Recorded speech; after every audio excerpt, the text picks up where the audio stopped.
Assalamualaikum warahmatullahi wabarakatuh. Kami dari kelompok PAA yang beranggotakan saya sendiri Muhammad Fadli Azuri dengan NIM 2001020022, Muhammad Rizky Amanullah dengan NIM 2001020059 dan Gora Laziola dengan NIM 2001020025.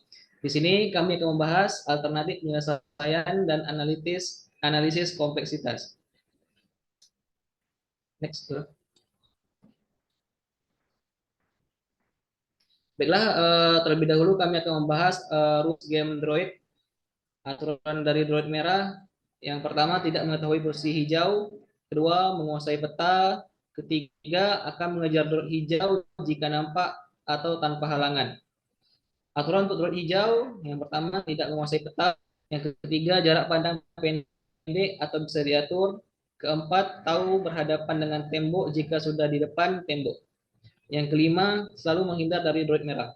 Untuk aturan gamenya, yang pertama akan berhenti jika druid merah menyentuh druid hijau. Untuk peta, peta bisa diacak dengan ukuran skala 50 kali 50 sel. Yang ketiga, terdapat lintasan yang bisa dilalui. Dan yang terakhir, terdapat tembok yang tidak bisa dilintasi. Next, go.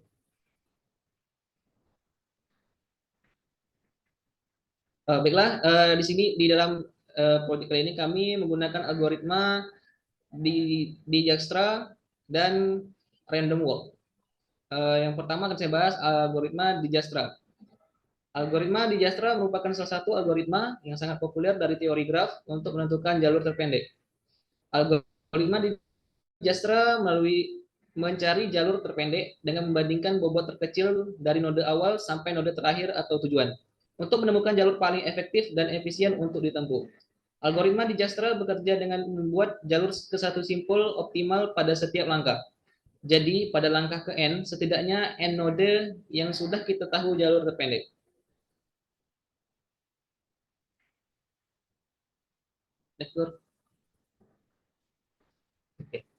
Manfaat algoritma Dijkstra. Yang pertama, menentukan jalur terpendek.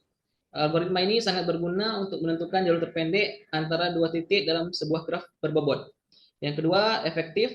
Algoritma Dijkstra merupakan algoritma yang efektif dalam menyelesaikan masalah jalur terpendek pada graf berbobot. Yang ketiga, mudah diimplementasikan. Algoritma Dijkstra mudah diimplementasikan dan mudah dimengerti sehingga dapat digunakan oleh berbagai kalangan.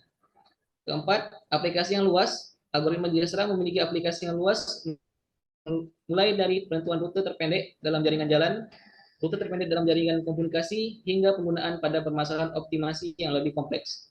Yang kelima, meminimalkan biaya. Algoritma Dijkstra dapat membantu meminimalkan biaya yang dikeluarkan dalam penentuan rute terpendek.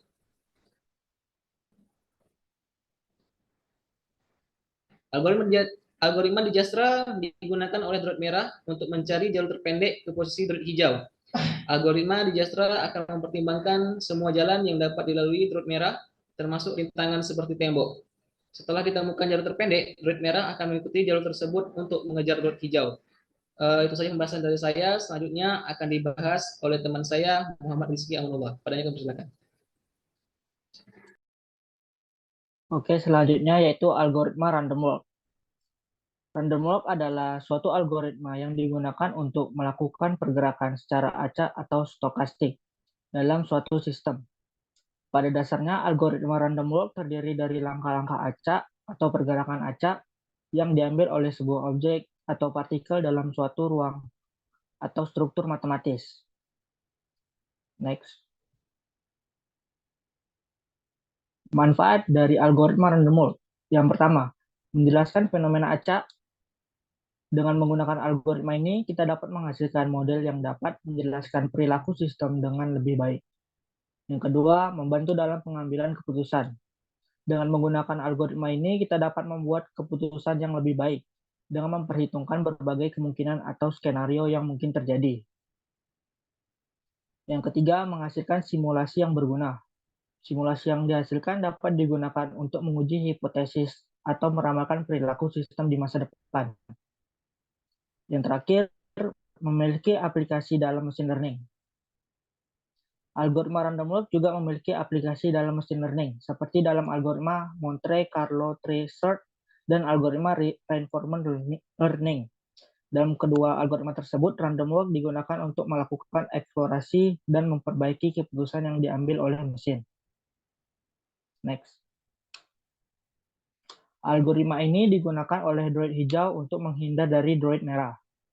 Algoritma random walk menghasilkan gerakan acak yang diambil oleh droid hijau, sehingga droid hijau dapat menghindari droid merah dengan cara yang tidak terduga.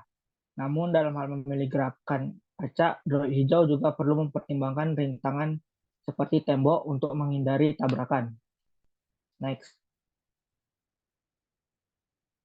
Berikut adalah flowchart algoritma dari Dijkstra. Yang pertama, mulai, kemudian inisialisasi titik awal dan jarak tiap titik. Kemudian beri label sementara untuk jarak antar titik, kemudian menentukan jarak minimum dari label sementara, kemudian beri label permanen untuk titik tersebut, kemudian menghapus dari daftar tabel sementara, kemudian mencari titik terpendek berikutnya dengan membandingkan jarak menuju node tersebut, atau melalui titik yang telah memiliki label permanen. Jika ada, maka akan selesai. Jika tidak, maka akan terjadi pengulangan. Sekian dari saya, akan dijelaskan selanjutnya oleh Gora Lazola. Baik, terima kasih Mas Rizky Amalullah. Berikutnya merupakan pseudocode algoritma di Dijkstra. Nah, pseudocode ini sesuai dengan yang ada di atas. Kita dapat lihat di sini sumber dari pseudocode ini kami dapatkan dari berbagai macam sumber yang ada di internet, seperti yang ada di skripsi dan juga ada di jurnal. Nah, berikutnya untuk perhitungan kompleksitas, kita akan melakukan perhitungan Big O notation. Yang pertama ada algoritma Dijkstra untuk pencapaian jarak terpendek antara posisi droid merah dan hijau. Karena algoritma ini menggunakan struktur data heap, misalnya priority queue, untuk mengurutkan node yang akan dieksplorasi, kompleksitas waktu terburuknya adalah O, E tambah V, log F, di mana E adalah jumlah tepi atau edge, dan V adalah jumlah simpul atau vertex dalam graphs.